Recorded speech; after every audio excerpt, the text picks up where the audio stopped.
besedo. Najprej prav lepo zdrav v mojem imenu na današnji okrogli mizi. Moram reči, da sem jo pričakovala. Pa bom rekla, da tudi mogoče nekoliko prej, glede na to, da je to res pereča problematika v Zasavju. Jaz bom odgovorila mogoče na malce drugačen način. Jaz poznam problematiko, ker sem jo spremljala vrsto let, tudi ni današnja okrogla miza, edina okrogla miza. In na podlagi študij iz leta 2008 Onkološkega inštituta res izhaja, da je obolevnost za rakom v Trbovljah za 6% večja kot drugje po Sloveniji. In da so najbolj izpostavljeni ravno prebivalci v območju cementarne in termoelektrarne Trbovlje. Zdaj nisem povedala čisto nič novega. Jaz sem leta 2008, takrat, ko se je na veliko govorilo, ali bomo dobili v Trbovljah sežigalnico ali ne, na vlado Republike Slovenije, to je bila še prejšnja vlada, naslovila pisno poslansko pobudo. Konkretno poslansko pobudo danes jo imam s seboj, da naj bi se pristopilo k ekološki sanaciji Zasavske regije, vključno z odškodninami.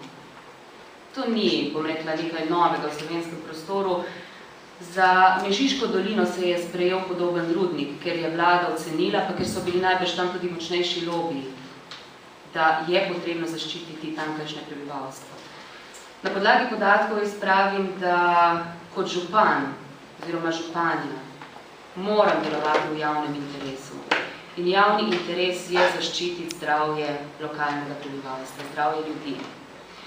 In povedala še eno zgodbo, ki me je pretresla v preteklosti, 3 minute imam, v preteklosti pa je najbrž tudi povod, zakaj sem se pravzaprav resnično, pa bom rekla z vsemi svojimi močmi, takrat, ko sem imela moč, tudi lotila ali pa poskušala vplest v lokalno problematiko na področju ekologije.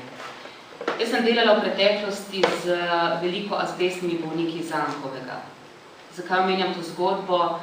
Zato, ker danes sem dobila na elektronski naslov odgovor Laparža, ki spodbija pravzaprav vsakršno opozorilo ekokroga in pa tudi ostalih okoljevarstvenikov.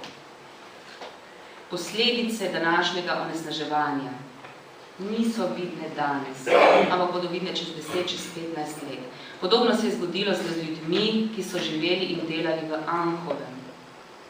Ljudje so to besedno umirali pred očmi, pa jim ni želel nihče prisluhniti, nihče pomagati, zato ker so bili kapitalski interesi premočni. Jaz se sprašujem, zakaj je Ministrstvo za okolje in prostor aktualne vlade reklo da za dovoljenje za sosežig odpadkov, če pa je leta 2005 minister Podobnik izrecno rekel, sežiganja odpadkov v Trbovljah ne bo. Najlepša hvala.